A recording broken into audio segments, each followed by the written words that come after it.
Good evening, guys. My name is Rutendo matinyarare. I'm that guy that always says that Africa must unite or Africa is going to perish. Anyway, tonight I'm talking about the issue of land again.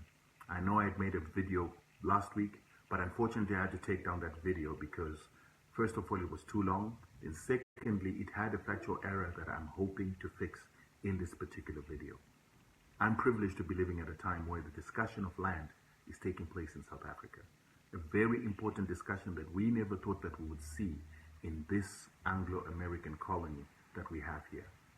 Whether the land issue is going to succeed because of the discussions that are taking place is a whole new issue altogether. But the fact that we're discussing it and documenting it in history makes a very big difference for most of us. But for that discussion to continue, we need to be able to demystify the lies that have been created by propaganda coming from the Boers and the English themselves. The first one being the fact that the Boers say that when the Dutch got here in 1652, they found no people living on the land. And because they found no people living on the land, they settled, they were entitled to settle, and today they're entitled to the land because they never displaced anybody from that land. They advanced that argument further by saying that when the English got to the Cape and they displaced the Boers went on a great trek inland. And as they went inland, they came across this belligerent, aggressive group of people that were called the Bantu.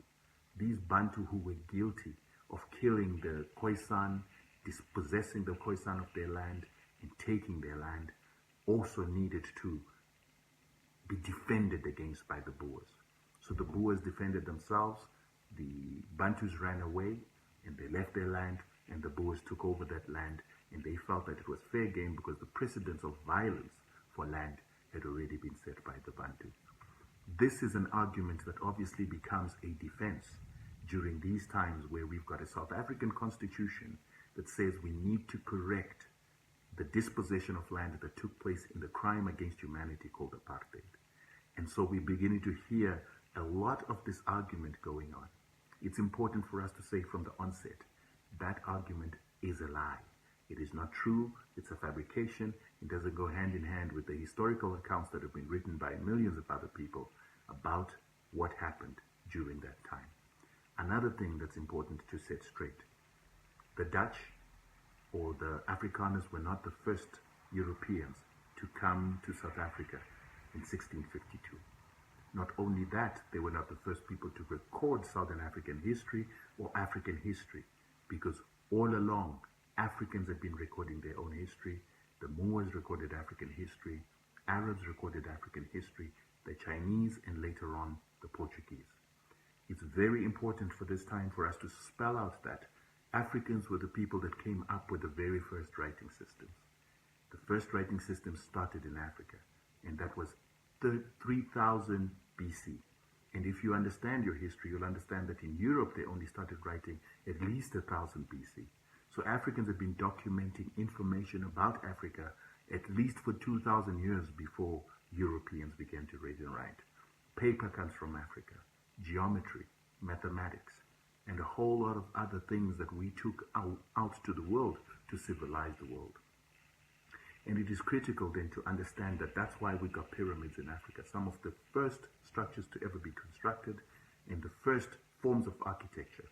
Those pyramids are not only found in Egypt, but you find them all the way in Sudan, you come down all the way to Ethiopia, and right down to Southern Africa, there are monolithic structures that show that there were people that were mathematically orientated, that understood geometry to be able to build the structures that we find in those regions today.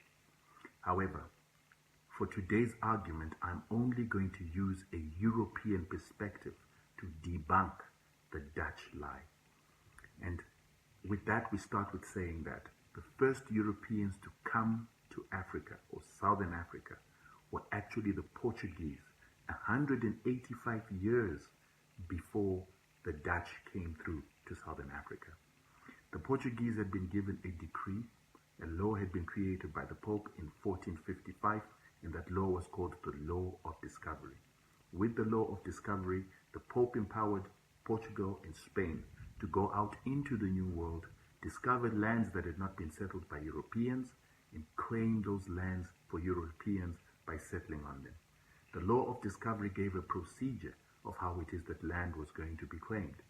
First of all, the land was to be marked by the discovering country with something that the Portuguese called a padrão or padreiras.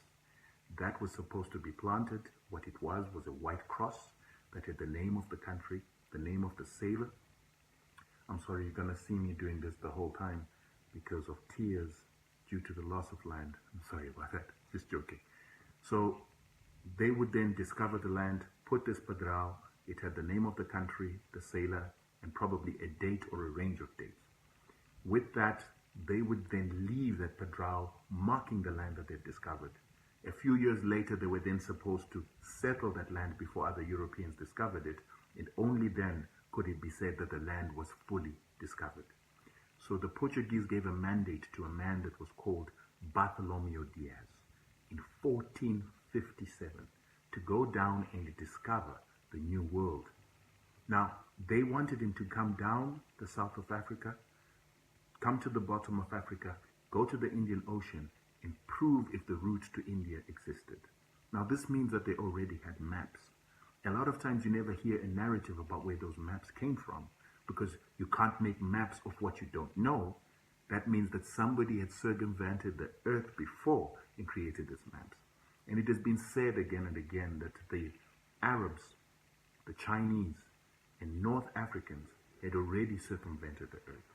There is a dispute as to whether the Chinese did it first or the North Africans did it first, but it is assumed that the North Africans did it with the currents that come into the Atlantic from West Africa.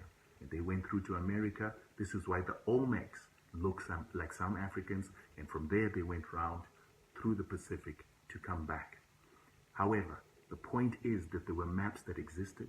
It is assumed that they came from China, and those Chinese maps made their way through the Silk Route to Europe and eventually found their way to the Vatican. The Vatican gave them to the Portuguese and the Spanish.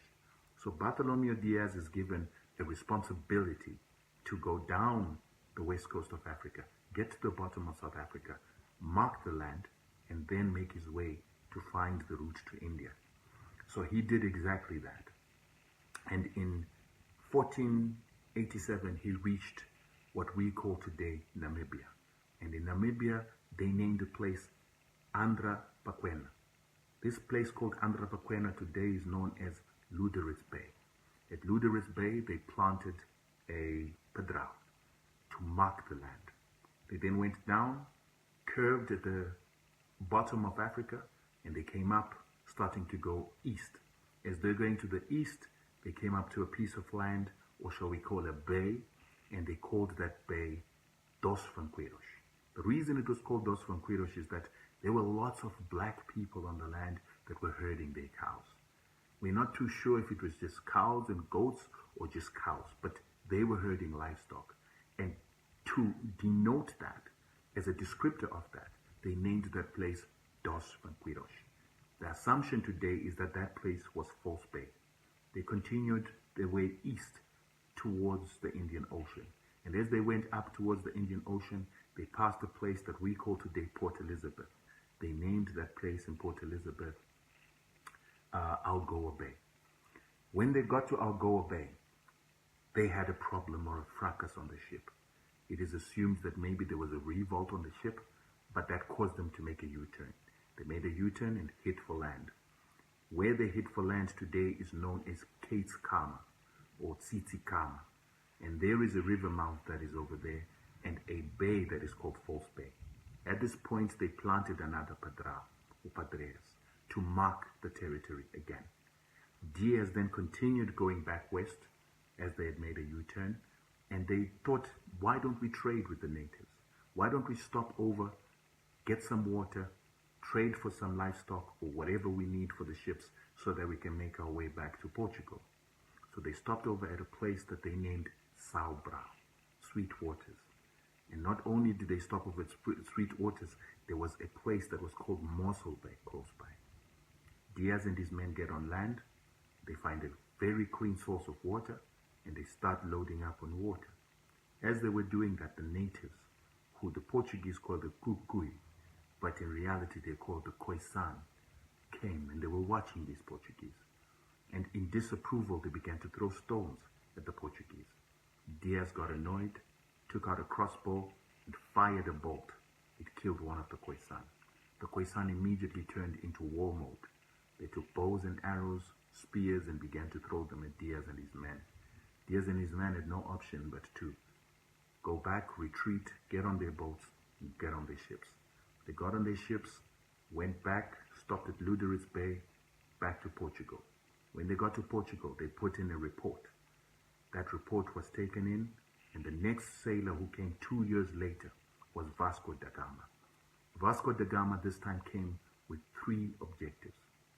The first objective was to trade with the natives so that they could fill up on stocks on their way to India. The second objective was to try and establish a means to put up a settlement so that they could start settling the lands that they had discovered.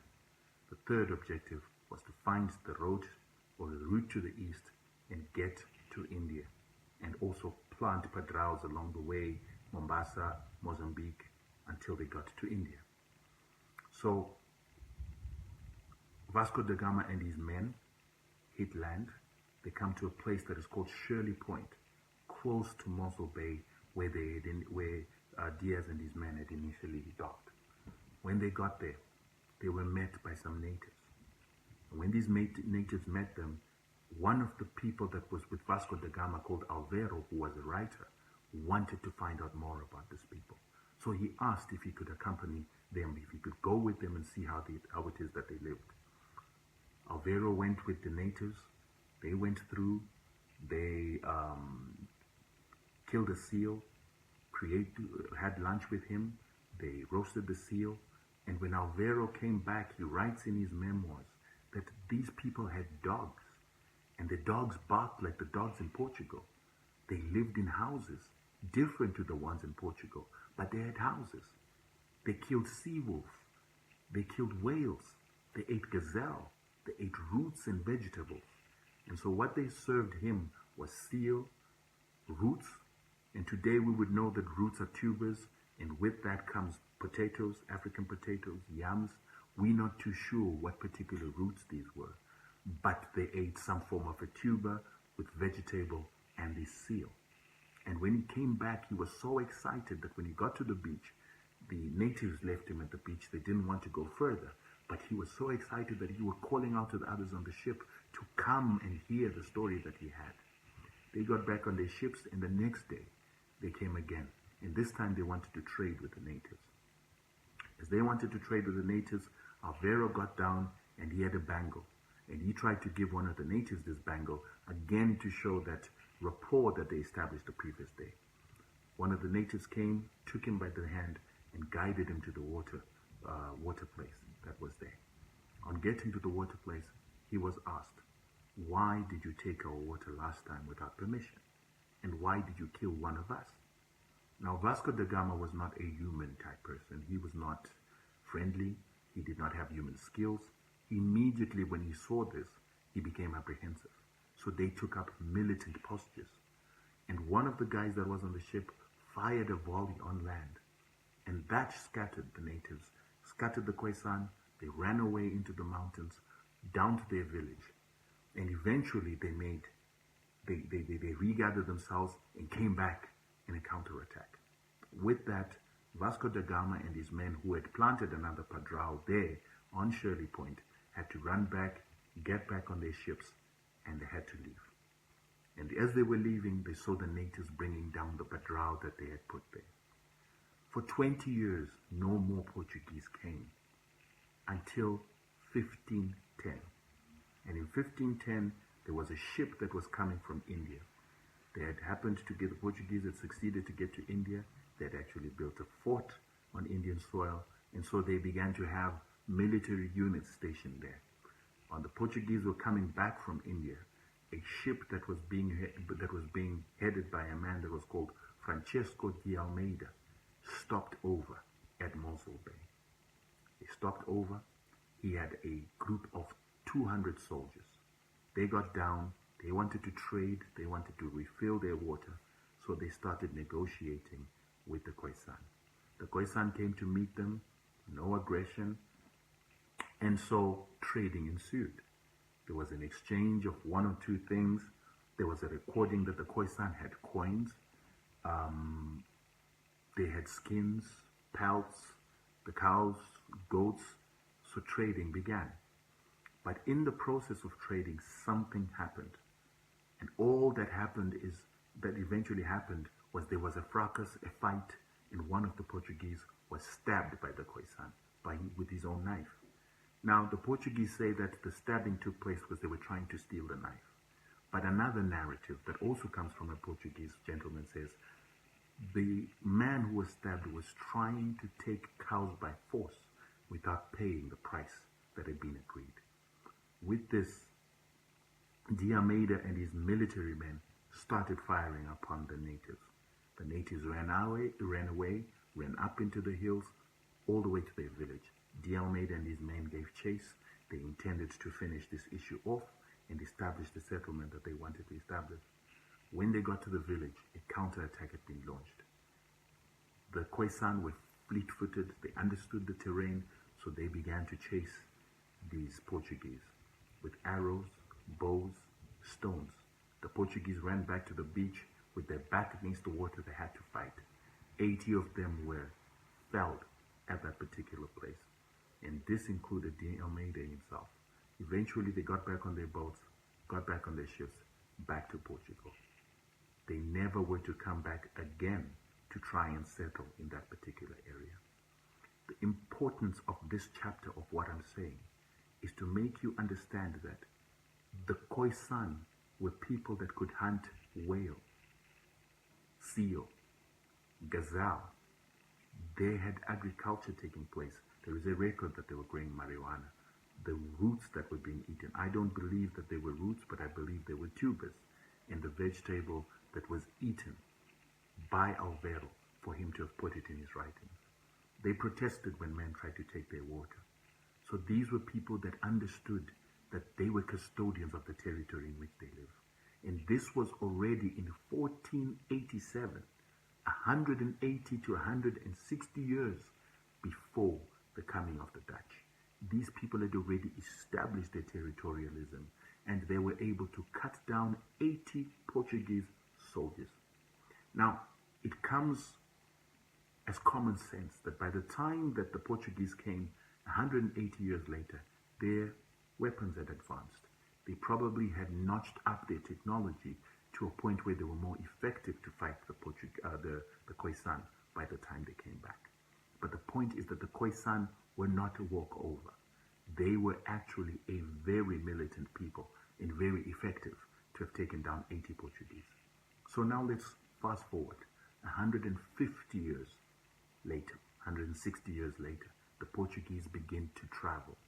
The Dutch begin to travel. So the Portuguese have established a route to India. They've established that there is something called Southern Africa. So the Dutch were now following what had already been written in journals. They come all the way down to Southern Africa with a company that is called the Dutch East India Company. Their intention is to go to India, establish colonies there, and get some of the riches that they saw the Portuguese getting rich off. So as they come down to Southern Africa, the VOC, or this Dutch East India Company, began to establish filling points or filling stations at the tip of Southern Africa. As they got to these filling stations, they do not give us much knowledge about how it was done, but we understand that there was trading that took place between them and the Khoisan. Not only was trading taking place, but we also understand that the Khoisan even started to teach some employees of the VOC how to look after animals in the terrain and the environment of Cape Town. It comes as no secret that the environment in Cape Town is different to that in the Netherlands. So the Dutch had to be taught how it is that you need to grow crops and look after your animals in the Cape Town environment. So the trading continued for years, and they were teaching the Khoisan were teaching the Dutch how to grow food, how to raise their animals, but it got to a point where the Dutch needed citrus because of the scurvy that was taking place on the ship. So because of the scurvy that was taking place on the ships, and there was like 20 ships that used to come every year and fill up at Cape Town and then proceed to India, there was a need for them to have vitamin C. For this vitamin C, they wanted to establish vineyards and start to produce wine so that can be drunk on the ships, and it could also be traded in India. It is at this point that we now see the coming of the man that we call Jan van Riebeeck. And we believe that Jan van Riebeeck came at least 15 to 10 years after the Dutch had already started establishing this filling point in Cape Town. Jan van Riebeeck comes, and remember, we're 20 ships that used to come every single year, stop over and continue. But on this occasion, Jan van Riebeeck comes with 3 ships, and those 3 ships had no intention of passing and going to India. They came to stay at Cape Town. Now the question is, what was unique this time that required 3 ships to dock and stay? This dromadaris that our man or our gentleman Van Riebeeck was on, why did they have to stay? That is because he came with an army that came specifically to displace these people that had now built a trust relationship with the Boers or these Dutch. They were now coming to remove them and make way for the vineyards that they wanted to create. Vines were a science. They required people that were used to vines to grow them, and so the Khoisan became dispensable. Besides that, the VOC and the settlement that was happening in Cape Town was a purely capitalist undertaking. So this was not about creating relationships, it was maximizing profits. And the VOC, as one of the first shareholder companies or one of the first private companies in the world, was all about profits. So they had to remove the Khoisan, take over the resource and begin to control it. But this was going to require an effort, because the Portuguese had brought 200 men. Those 200 men were defeated. So the reason why 3 ships had to come is that they brought a huge army to kill, displace, and take over this land. It is not written in any record, but it is common sense that this is now what happened. The Khoisan were killed, they were displaced, and farms were created. All the way from 1652 going forward, farms were established. One of the first farms was Klein Constantia, a wine farm. The rest started to follow thereafter. They started growing wheat, and they'd already started establishing wheat and the growing of sheep, but now it was going to go into full force. For this job, they needed slaves. So by the time we get to 1670, there's already 1,000 slaves that are working on farms in the Cape area. The Khoisan have been pushed further inland because all the VOC's employees and those that were leasing VOC land wanted easy access to market. So they took all the properties in the front. But as time went on, they began to displace the Khoisan further and further. So they needed slaves. The first slaves that they got darker skinned people, stronger people that were among the Khoisan, living among the Khoisan, other tribal members. But now the Khoisan themselves could not make good labor because they were tiny. So there was now a need to go and look for more slaves. Initially, the Portuguese were providing these slaves. The Portuguese had a port in Maputo, a place that was called Delgoa Bay, where they were going inland, raiding people like the Mozambicans, some Mozambican chiefs, scant chiefs in the Zulu, Onguni areas, because at this time, the Zulu nation did not exist.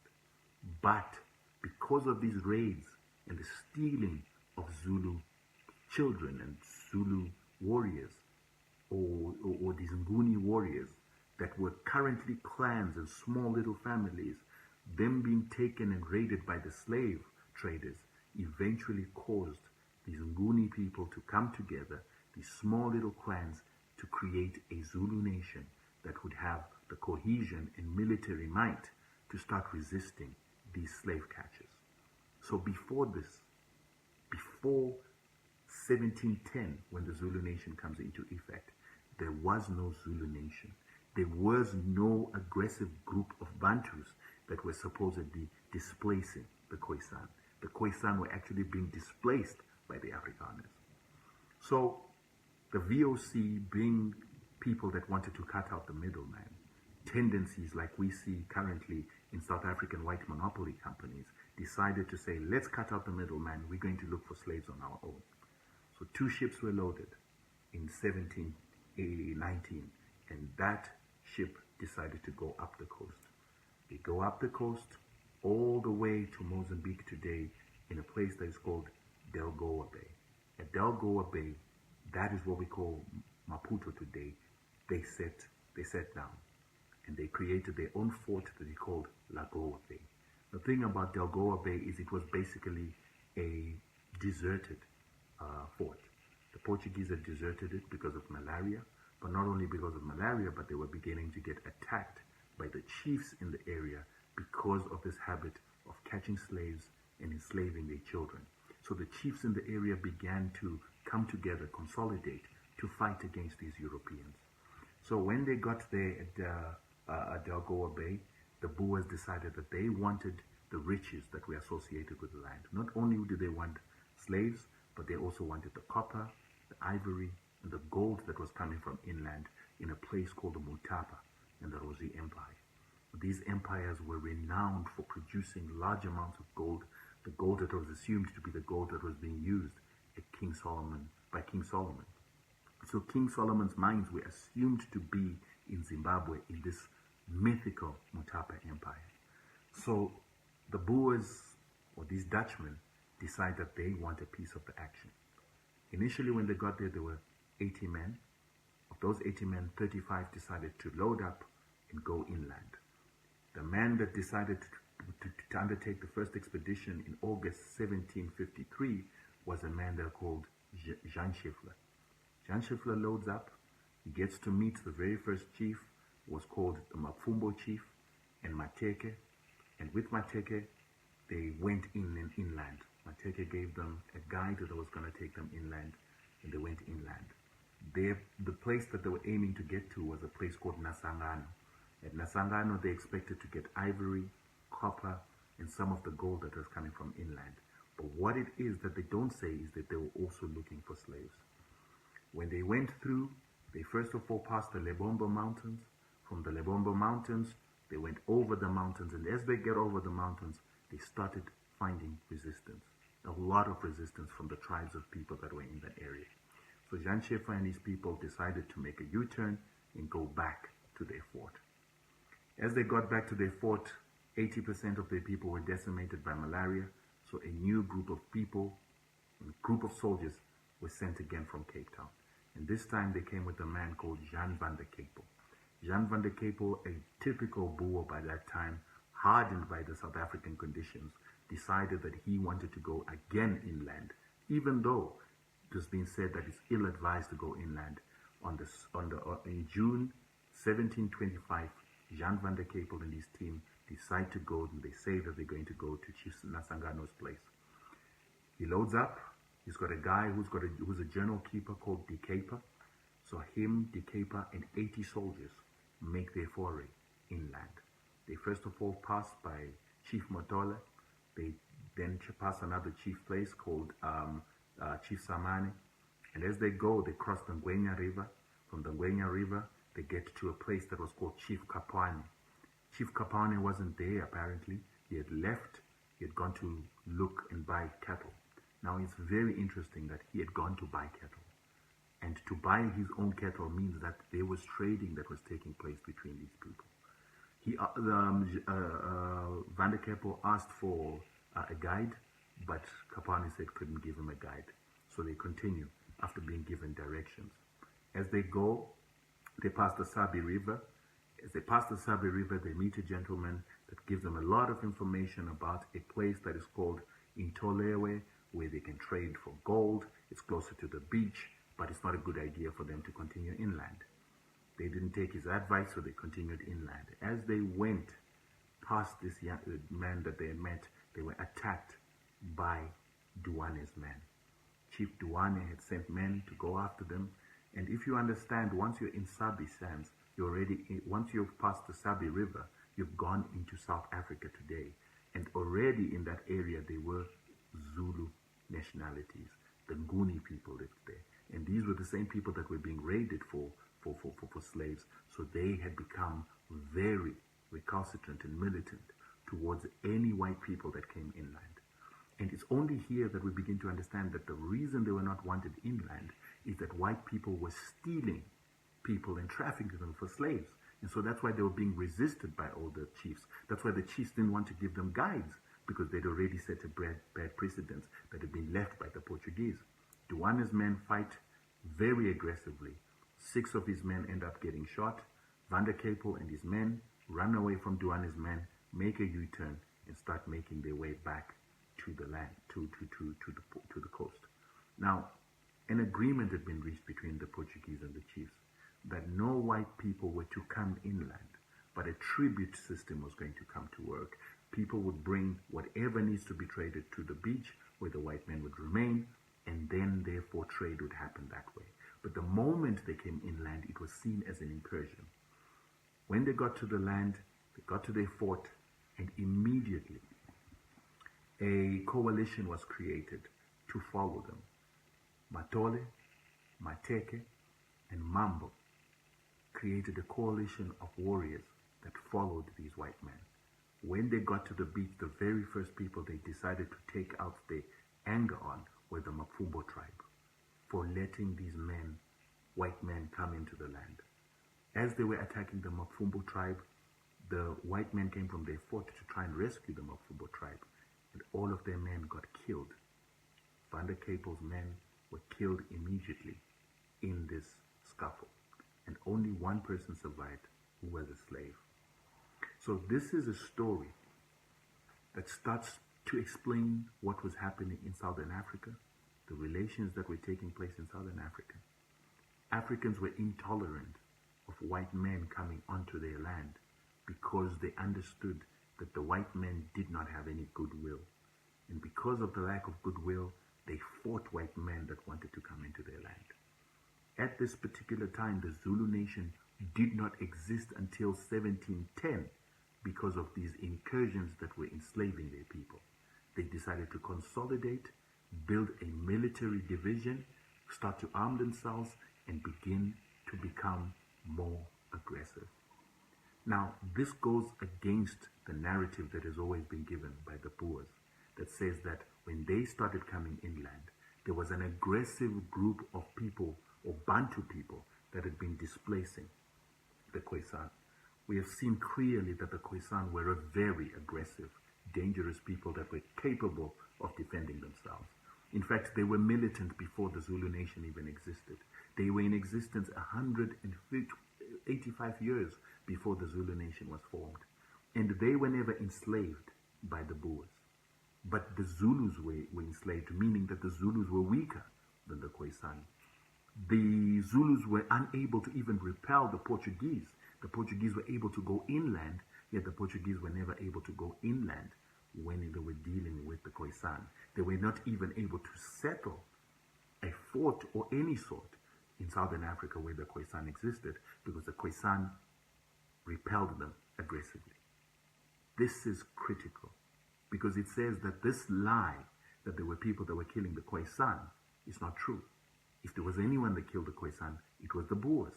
The Khoisan were perfectly capable of defending themselves, but when they came up 185 years later against greater technology and firepower, they eventually lost. And the concept of Bantuism is a concept that only exists in theory that has been created by Western men. In Africa, we have no tribe called the Bantu. And wherever we have the word Bantu used, it is used as Abantu. But the word Bantu does not exist in our lexicon. It does not exist in Zimbabwe. It does not exist further up, because we've got words like Munu, Batu, and other types of words like that that are not Bantu. So you will see that the word Bantu comes from the English and the Boers in Southern Africa, who were used to the Zulus that used the word Abantu, and then they tried to create a theory about how these darker-skinned people came from North Africa and were not from Southern Africa. But the question now is that the Bantu migration worked when Richard Leakey supposedly found the cradle of mankind in Kenya. But what happens now, where South Africa now is where the cradle of mankind exists? How do we now look at the Bantu migration when we consider the fact that it seems like people actually started in Southern Africa. And if they didn't start in Southern Africa, they started in many parts of Africa. The Bantu migration is a theory. It has never been proved as fact. And that theory itself is not sure where these Bantu people came from. It suggests that they came from Angola, from Congo, and also at the same time suggesting that they came from the Olduvai Gorge in Kenya. So now we've got three places. The standard deviation of all those three places being correct or making this theory correct diminishes, because we've got three places, meaning we do not know where these Bantu people came from. That basically means we are not even sure if that this theory is correct. So the theory has been forwarded and proffered the same way as the theory of the Afrikaners saying the Dutch were the first white men to get to Southern Africa. They've all been proffered in order to try and justify colonialism. But at the end of the day, they are not true. We also see land tenure, in particularly where the Portuguese settled in Mozambique. When they settled in Mozambique, they were not allowed inland, but they did negotiate with the Lundu kings and the Mutapa kings for them to be able to develop a settlement in what we call Beira today. That settlement is a settlement where they were allowed to trade. They were even given land concessions, but those lands were going to be worked by Africans, and tribute was going to be paid to the Lundu kings together with the Rozi Empire or the Mutapa Empire. So there was land tenure systems that were very organized, very modern, that were taking place there. There was loads of gold that was coming inland from the Mutapa Empire being brought to the coast, and there was a lot of trading that was taking place, particularly with the Arabs. The Portuguese then had to buy their gold from the Arabs, which is one of the reasons they began to fight the Arabs, because they wanted to take over the trade of gold, ivory, and iron. The tendency we see is the violence associated with Europeans, the taking by force, never wanting to trade, never wanting to pay value, but wanting to take everything they want by force. Something that continues to be a European trait till today. You still see the Americans snatching gold, snatching oil by coming up with all sorts of nonsense, stealing oil in Libya, stealing oil in Iraq, and then killing millions in the process. It's still a hallmark of what it is that Europeans are about. And we need to start challenging this hegemony. We might not be able to challenge it by weapons, but we can challenge it by doctrine and history. Let the Americans kill South Africans for their land. Let the British send armies and come up with some concocted reason for coming to attack South Africans for wanting their land.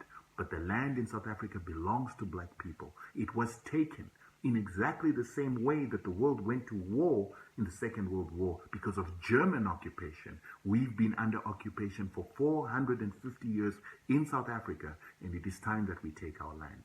And if that means that some reason is going to be given, like what was given in Iraq or in Libya, we will have to take that, but it will be documented that this world has never stopped being savage. The horrors of back in the day that created slavery and created colonialism are still alive and kicking. It is so important that this narrative is created. And it is so important that we must make the white world understand that we cannot talk of international law when that law is actually what we call today the law of Europe. It is not the law of the world.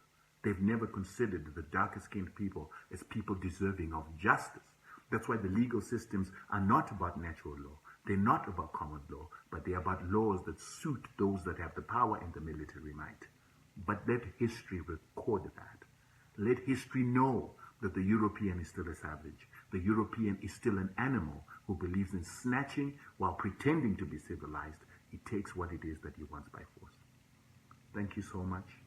The fact that we've got the issue of land happening in South Africa, and at the same time we've got the hypocrisy of the Europeans asking the Zimbabwean government to make compensation for land that was stolen by Britons. And we must compensate the Britons today to a tune of $7 billion because we took the land. That is just ludicrous. And the reason that this debt is then being levied against Zimbabweans Instead of Zimbabweans being paid reparations for 90 years of colonization and 90 years of white men defiling our soils, putting chemicals in our soils, destroying our trees, and utilizing groves that we never used to grow on, destroying our lands and ravaging them with erosion and these Western practices of agriculture that are destructive, we are the ones that have to pay reparations to the English.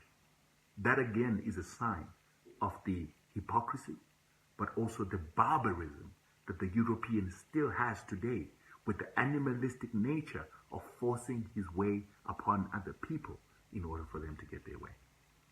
We have to address this, and we cannot fear bombs. We cannot fear attack from speaking truth. Thank you very much. Share the video. Teach your children some of the histories that I've taught here so that we can become better informed.